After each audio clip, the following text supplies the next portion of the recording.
TAGNBRAG Nation and Goose Chasers, welcome back to episode 89 of Goose Chasing. We are back at Camp Cuddy. Honestly, it feels good to be recording here out of anywhere. It just feels right. It does. You know, you're in the tomb, basically. You're in the tomb of the TAGNBRAG world. We're right at the center of it. The apex, if you will. The HQ, the nucleus. This is home away from home, but it's home. Hunting home. It is. And it's another Wednesday. It's a beautiful day out today. We got some food plot stuff to get started on.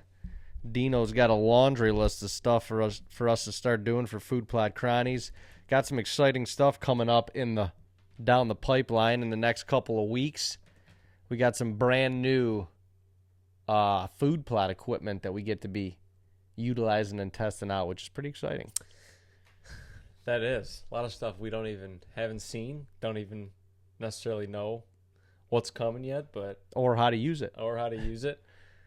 But yeah, it'll be cool to get some hands on some new equipment, learn some stuff, learn how to be maybe more efficient, learn how much some of the equipment we've used in the past sucks.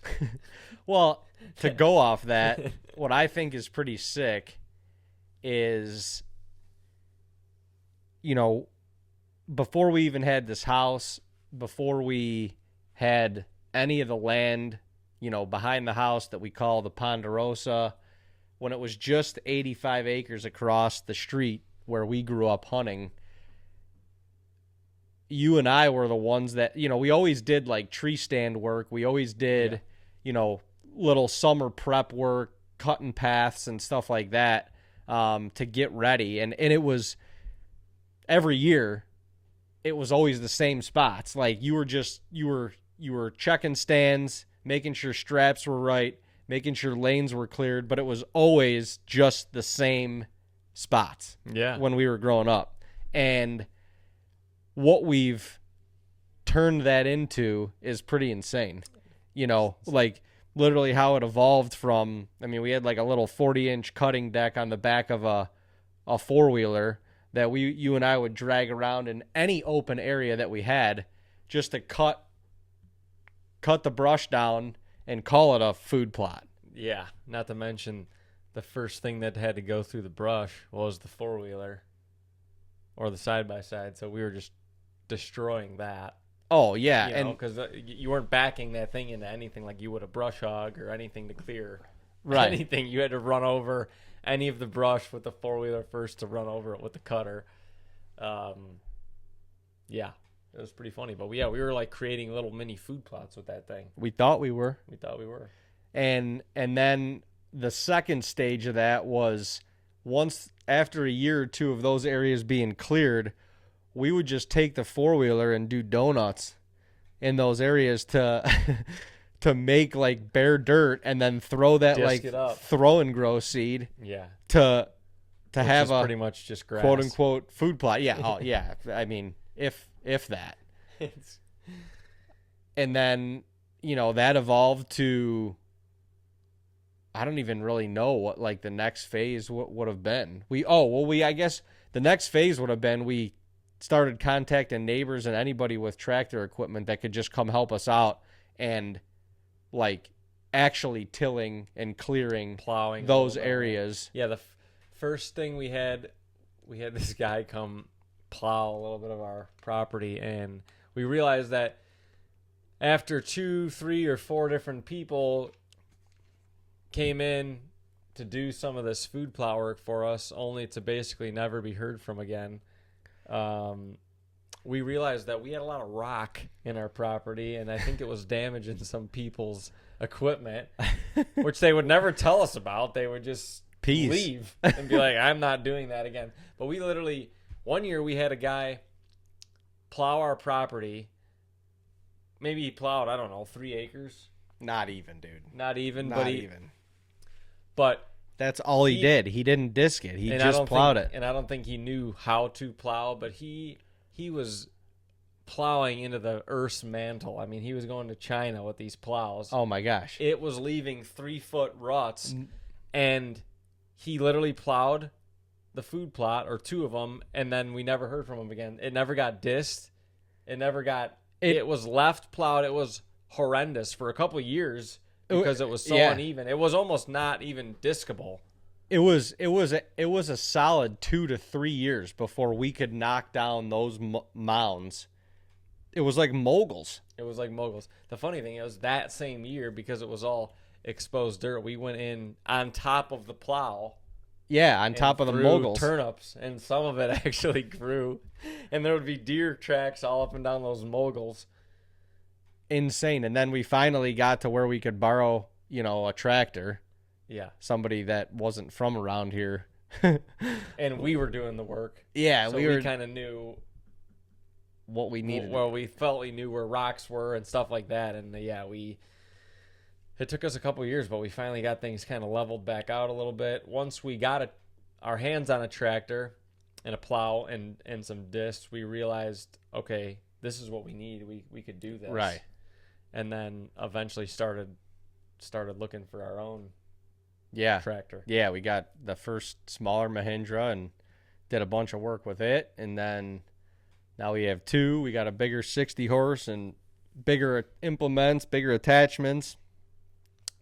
And now, we're literally a couple weeks away from having 2 truckloads of equipment, from P&H drills to backhoes to grapplers to a big brush hog unit of some sort. I think another different tractor to be named, and then I think they're bringing like an ATV with like a big boom sprayer, which will be insane. So efficient. I mean, we're still spraying with like whatever that 26 or 28 gallon tank, and I mean it works. Yeah, it works. We're planting what, close to 20 acres probably, total. Oh yeah. And even with the equipment that we have, it's all doable, but we're still not nearly as efficient as we could be. No. But it's just, I don't know. To me, it's cool. We actually came up last week and scouted out the property with the guys that are bringing the equipment up, and I rode up here with Doug, and he was like, what do you want out of all of this? What do you want out of us bringing this equipment up and us, out of the video side of things? Because we're going to help them do some video work. They're obviously bringing the equipment up. We're going to just be kind of cross-promoting each other, but also helping each other create content. We're essentially providing camp and all of its diversity to them to shoot some video and stuff for their own marketing purposes, and then we get the ability to utilize this equipment. But I'm like honestly, I just want to tell the story of this evolution, because we didn't grow up with any of this equipment. We didn't grow up on a farm. We didn't grow up knowing how to do any of this stuff. No. We're to a certain degree, we're city slickers, and then to the city slickers, we're a bunch of hillbillies. Yeah. Like, we're kind of like, that's what it is. We're like a middle gap, and I don't know. That part of it is cool, because to me, it's like if we could do it, or we could get to this point, and it's taken many years and a lot of hard work, but like anybody can. Oh yeah. It doesn't happen overnight either, but you got a goal, or you got something that you want to accomplish, you just start chipping away at it. And if you're willing to consistently chip away at that, then all of a sudden, you look up one day and you're like, holy shit, I'm here. We're kind of, I was dreaming about this. We were 10 years ago. Yeah. And obviously there's still goals in, ahead of you, but what you like, I saw this quote actually online earlier this morning. Like, we rarely give ourselves grace and like think about where we're at right now, our goals that we had 6 months ago, a year ago, 5 years ago, 10 years ago.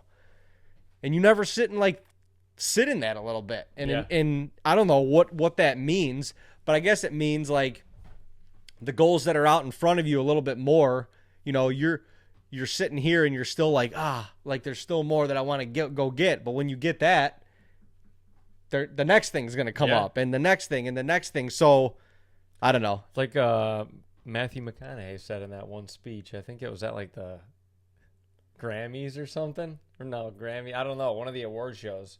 He gave his little spiel that all these actors and actresses do when they accept an award. But he said he was like, he followed 3 people in his life, but one of them was him 10 years from now.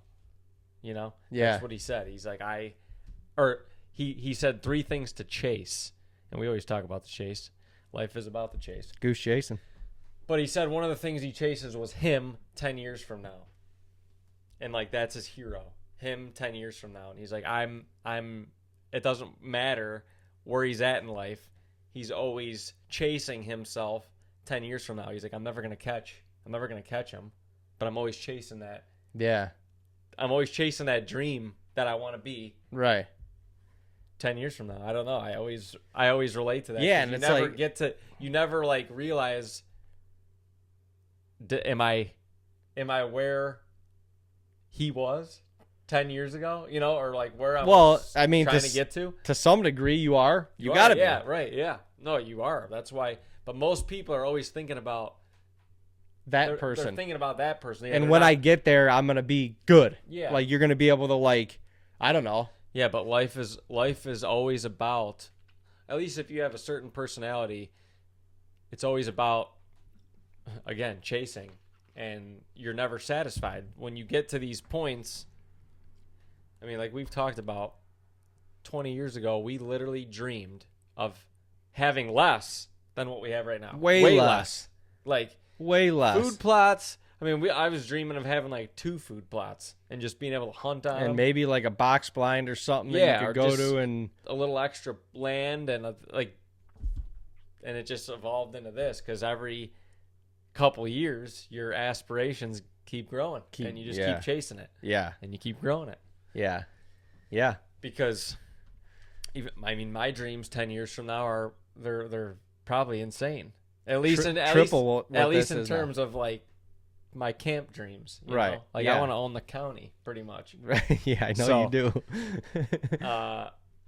Yeah, no, it's cool to see where you progress in life. And that's not just for hunting, it's for every aspect well, of it life. should be for every aspect. It is, yeah. Family, career that's outside of hunting, just everything, every aspect of life. Yeah. No, it's an interesting thing to like think about. We were talking about Food Plot Chronicles, and we've gotten to this like philosophical journey, but it's so weird, and it's like what makes you sit in the moment and be like, okay, we did it, or we're here, you know, or we're like, I'm proud of this. How long do you sit in that, you know, before you got to go chase something? Yeah. I mean, with Food Plot Chronicles, the for me, the sitting in that moment is hunting season. But right. It's funny because you're sitting in that moment of what you worked on all summer and all these like goals and things you wanted to accomplish for the summer in terms of like property layout, but then you're chasing a buck. Well, yeah, and so you're still in that chase mode. Right. But I do even if I'm in the hardwoods or wherever I'm sitting, I do try to like really soak in the scenes of like where you're sitting at hunting and being like, damn, this is we sick. did this, yeah. Yeah, like there was a lot of work this summer, but this is a world-class hunting location. For sure. And I mean that's commendable for sure, but there's another part of it that like we're always sitting there like on one of our food plots and we're observing deer and we're like, oh, next year we gotta fucking do this. No, it's a happy medium because I try to have those moments where you're enjoying your work, but I would probably agree and say 80% of the time I'm thinking that Oh yeah. Oh yeah, let's just blow out this half acre. Maybe we can Right. strip some corn in over there. The deer, the deer are conjugating all over here. We need to hinge cut this, and this, and create a little bedding area right here and get them closer to this food plot. As soon as the snow hits here and the cover's gone, I'm thinking, gosh, dang it, we need to plant pine trees and knock a whole bunch of trees down and create cover. And it is a never ending It's crazy game in the mind. It's an obsession. It's kind of scary, honestly. It is because it's all for the chase too.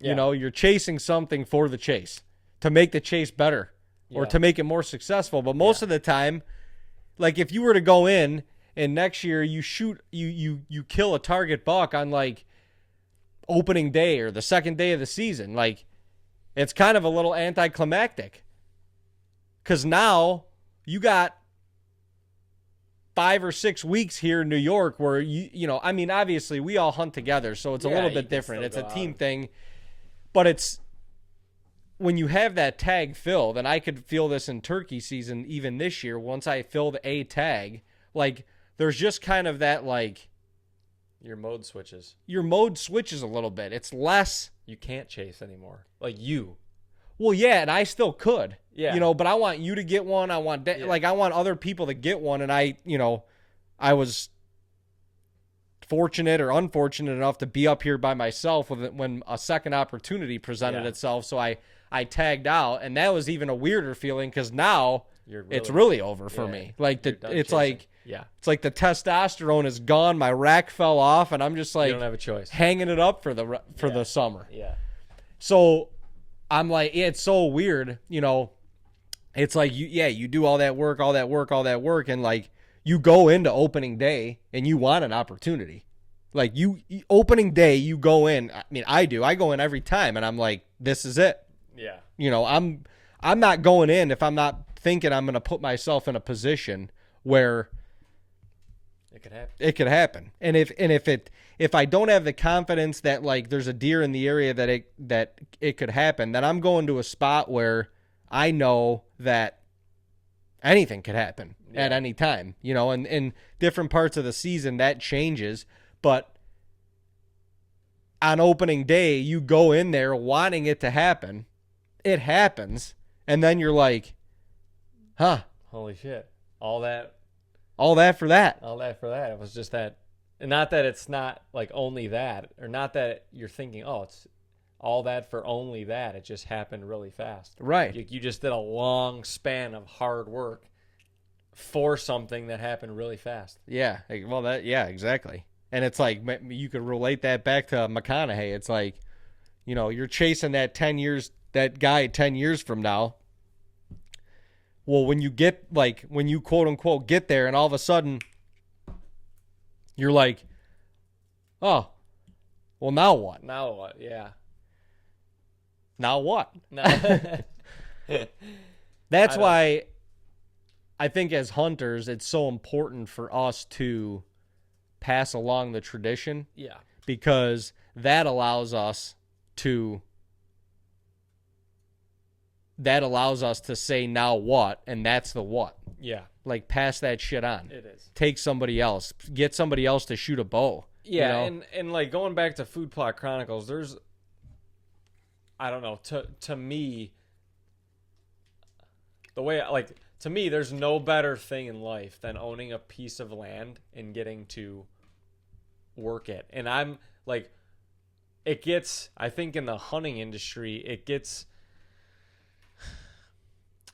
misconstrued with like, oh, everyone's just doing these food plots for big deer and this and that. Like, yeah, it is for that, but it's not. Like, there's nothing better than just managing land and just seeing how life responds to it. Yeah. No, so it's not just powerful. about like let's put a food plot in so we can kill a big buck and then it's all over. Like, I love, there's something about turning fresh dirt, and you look at it when you're done and you're like, damn, that's beautiful. Like, and then shit starts to actually grow in it. Planting the seed, and then you get in like things like corn or soybeans that are challenging to plant. you start over a couple of years, you start navigating and figuring out how to do it better. And then once you see that process working better, like you're not even thinking about the deer. You're like, I'm freaking growing shit. Yeah. Like, it's awesome. It's like I don't know. It's a circle of life moment. When you really sit and observe, like, and we obviously work hard. You're the testament to a lot of that with the food plots and stuff. But like, I'll sit back in some of the, in our blind or tree stands, whatever, and you sit on a cornfield or on a bean field, and if you actually observe all of the wildlife that is taking advantage of that, it's insane. The birds, the squirrels, the chipmunks, the turkey come in there, that like, there's groundhogs, there's like rabbits, all of the wildlife that is literally taking advantage of what you cultivated is nuts. And we see it on a big picture with the deer, because it's like, that's the big bold thing that's in the field, and that's the game that we're pursuing. But man, like, if you actually observe it, like, watch and listen to life just like exploding. It's crazy. What you planted. Yeah, it is. It's crazy. It's crazy. I mean, we plant things like the corn and the soybeans. Like, it's all for deer in our head, but we don't really soak in the fact that in January or February there will be a flock of 60 turkey crushing it, surviving off what you planted. Yeah. I don't know.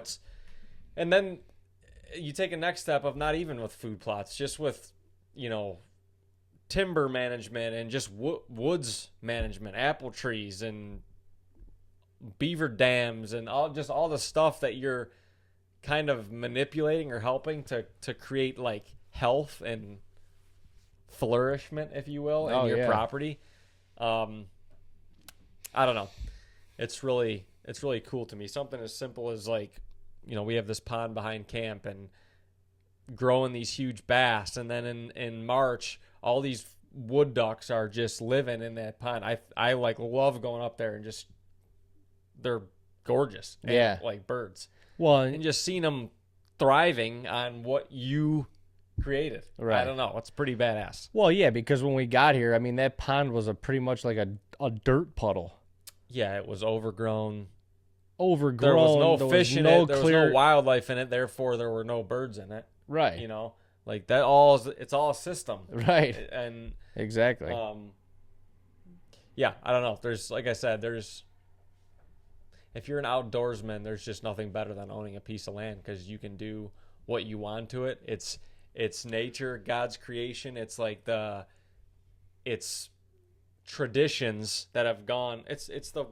I would say the world's longest traditions of just hunting, of game, like animals. Well, and it's a lot more sophisticated version of it. But when you think about like the survivors and the you go back to like Indians and Native Americans and stuff, like what were they doing? They were cultivating and trying to improve the land for the betterment of like to feed their family and stuff. Yeah. But you can't tell me part of that wasn't for like, whether it was livestock or whether it was feeding animals to pursue or whatever. I mean, like I said, we're in a much more sophisticated and technologically sound world now. But the concept, when you think about it, and if you're doing it for the right reasons, and if you are a true like conservationist and steward of the land, it's the same shit. Yeah, it really is. It's the same shit. And I mean, you're taking care of the land that takes care of you. Yeah. And I don't think you have to own land to do that.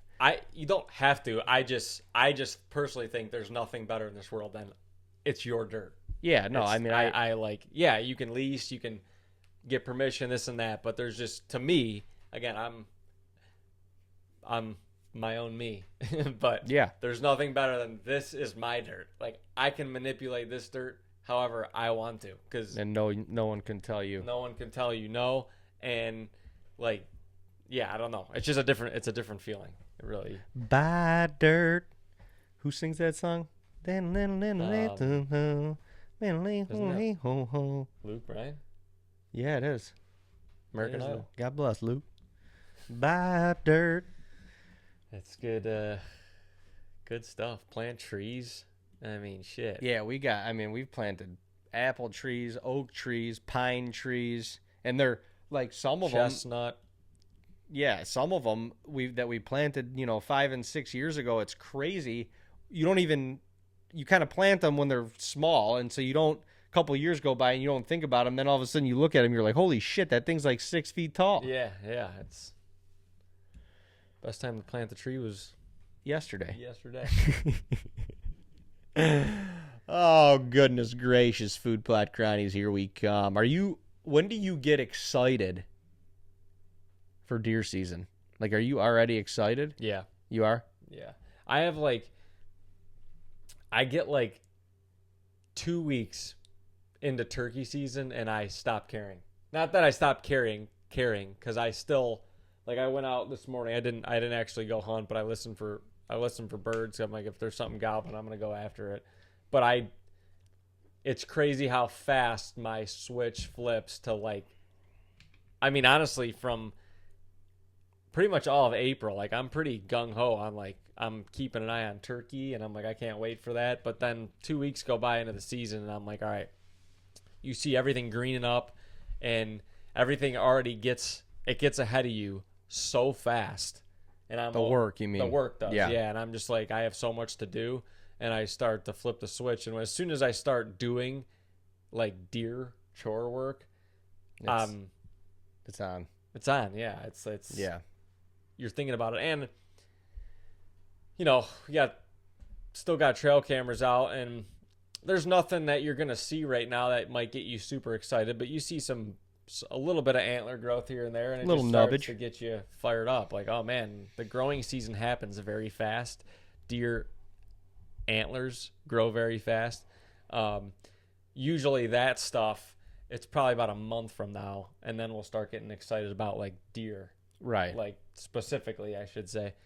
But with how fast it greens up, I don't know just how much work there is to be done with a property like this, where our food plots, we have food plots all over the place. So it's a lot of work. It's not like we have two big food plots where it's like, oh, you can go spend all your time in your work in these areas, and you know, everything's kind of localized from that point.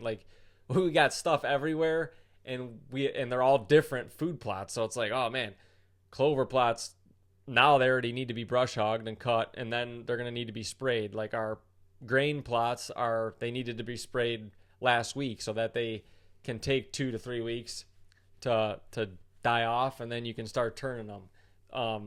There's just, things are going in a million directions. Weeds grow fast. So it's like you have to think about it. You have to flip the switch very quickly. Otherwise, at least if you have this many food plots, things will get ahead of you. It'll become unmanageable, really. Yeah. So yeah, you got to get ahead of it, and a place like Western New York, you have to take advantage of decent weather, because it could rain for 10 days straight, and that means you're not doing anything for 2 or 3 weeks because you can't get a tractor on anything. So whenever you got a couple 2-3 day stretch of good weather, you got to take advantage of it, whether it's spraying or starting to disc. And so it's kind of been that type of spring so far, where we haven't had super long stretches of nice weather. It's just been windows here and there, so you got to just pick and choose them and get some stuff done, which is hard when you don't live here and you got a lot of other stuff going on, family, a daughter, work, a business, other work we have going on. We're always so busy. So time management is a big thing, but you got to stay on top of it. Otherwise you're like, shit. Well, yeah, I mean, the food plot, the planting stuff, if you're never ahead of it. No. But you could be with it. But when you get behind it, it's tough. Now you're making decisions based on literally the lack of time, as opposed to what's best for that area, or what you can, Yeah. Or you got to have the right equipment to do it. You can really not do anything with food plots, and then when you're ready, plow them up. Like, you don't have to spray them or anything. Plow them up and then disc them, and then you could go that route. But not everybody has that. I mean, a plow, people don't realize, like, plow takes a lot of power.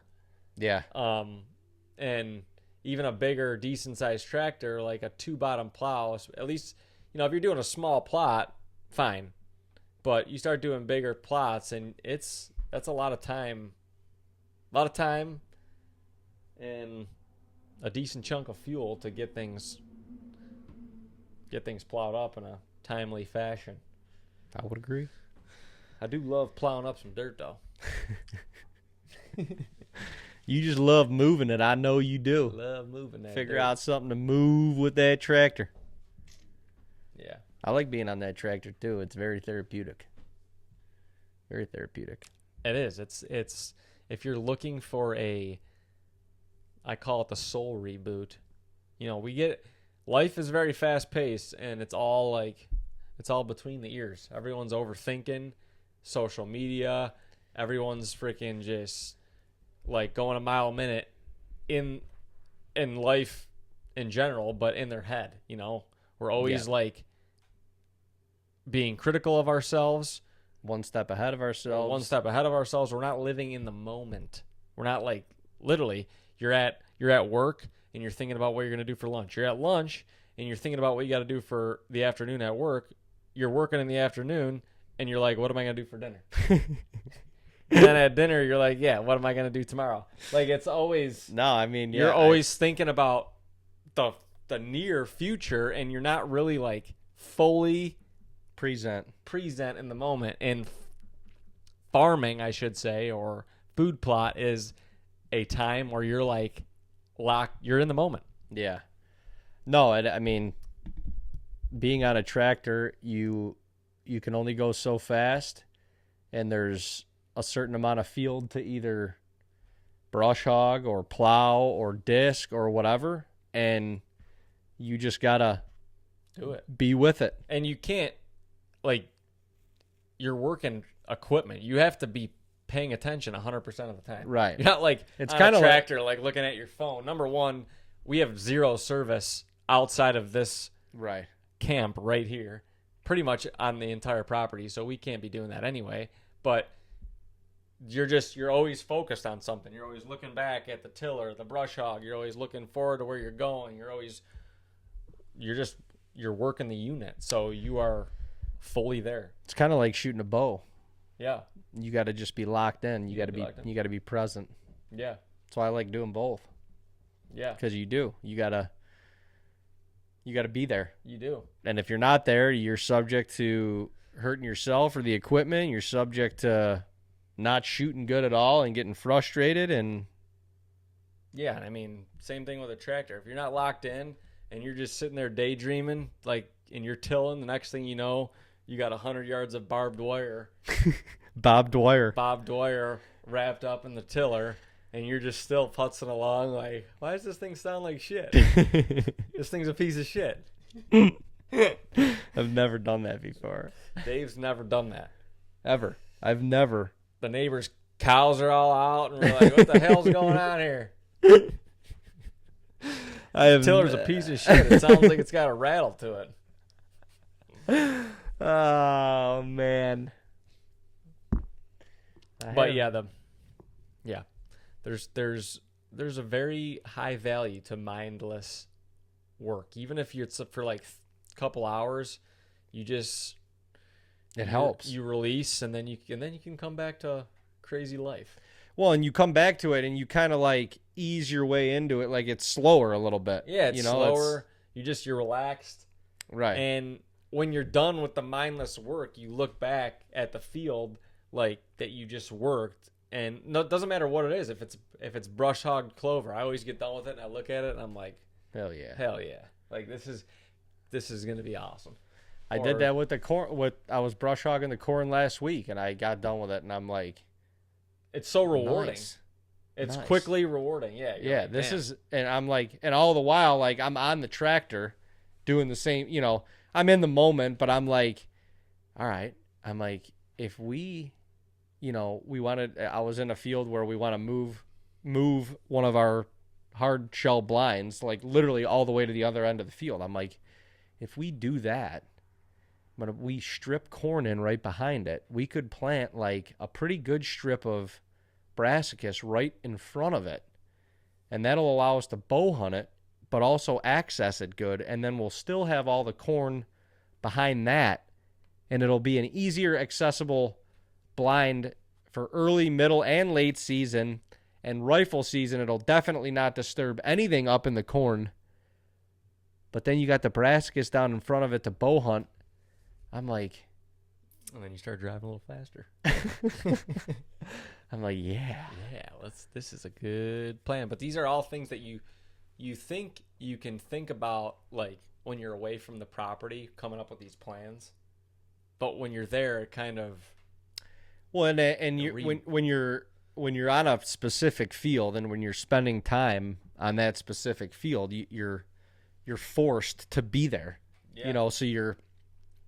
I mean, I don't know how many passes it was up and back and forth and back, but it's a lot, and so you got a lot of angles to look at it, and then you're just like, okay, you understand how the deer move a little bit around here. Like, oh well, at first we were talking about moving that blind. I was like, I don't think Dino wants to move that blind. I don't think that's a good idea.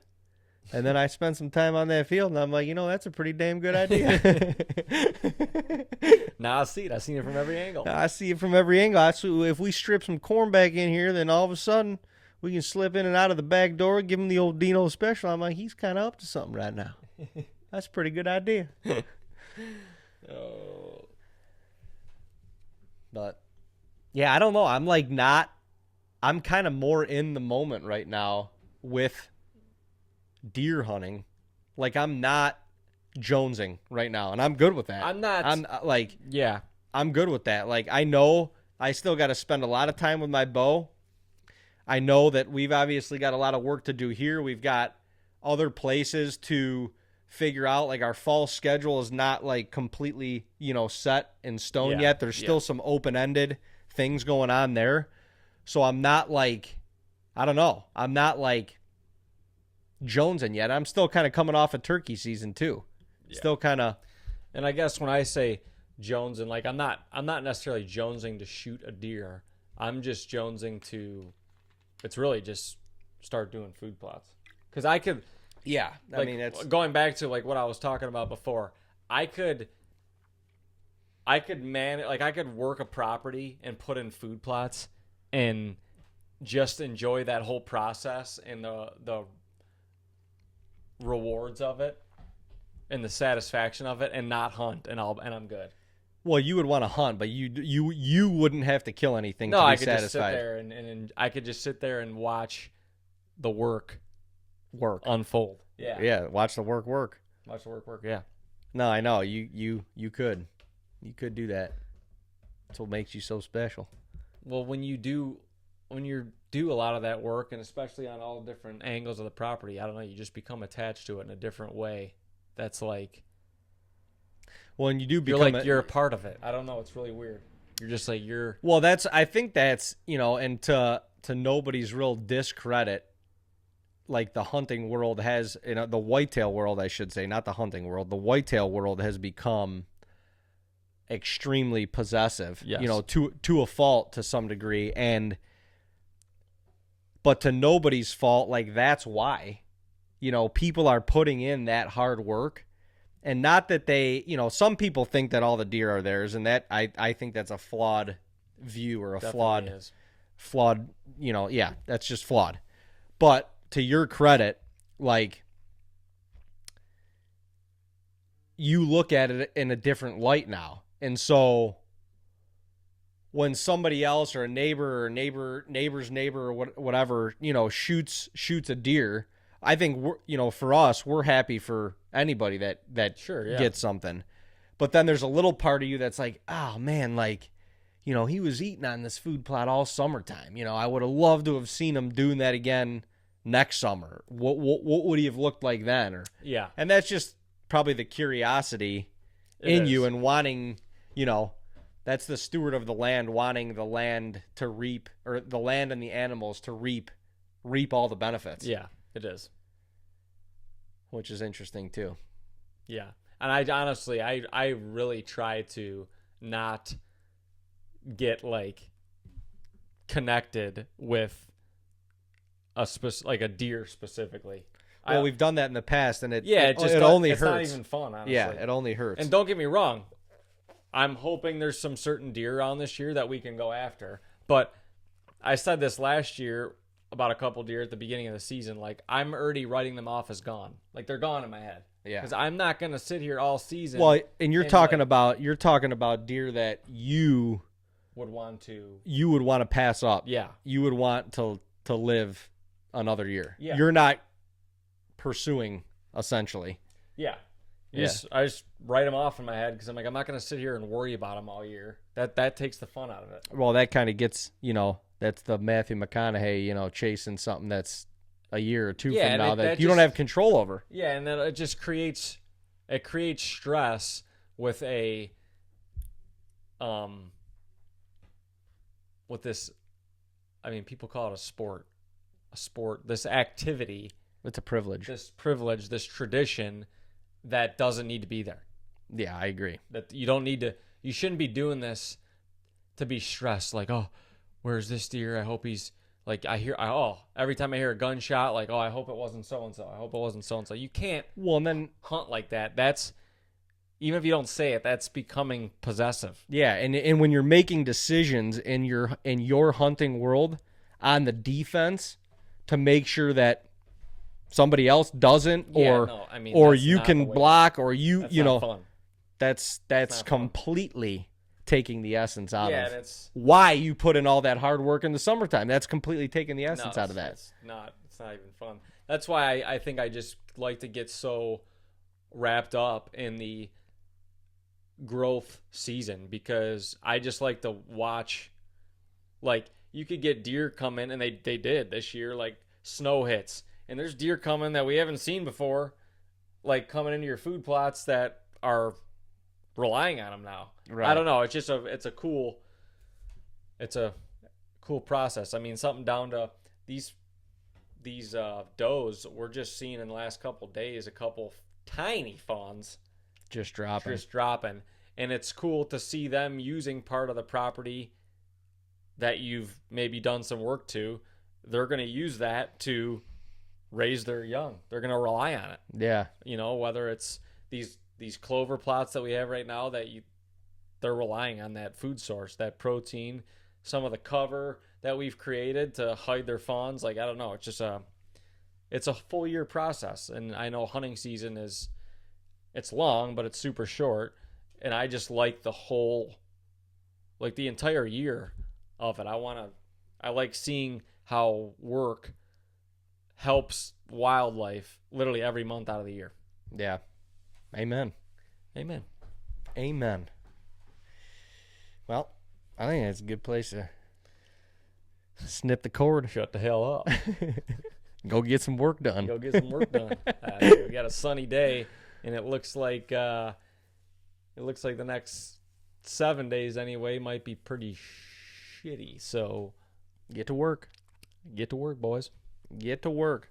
Well, ladies and gentlemen, we appreciate you listening in to another episode of Goose Chasing. Make sure you follow us on Spotify, Instagram, not Facebook currently, TikTok, and YouTube. Subscribe to our YouTube channel. That'd be good.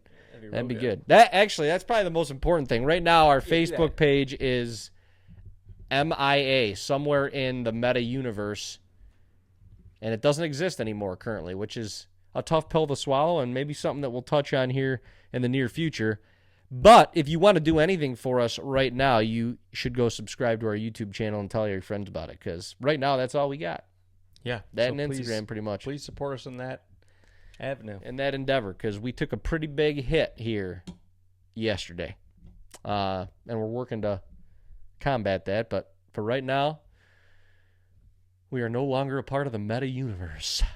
So, Subscribe to our YouTube channel. We appreciate y'all following in every Wednesday, and we'll see you right back here next Wednesday on the 90th episode of Goose Chasing. God bless.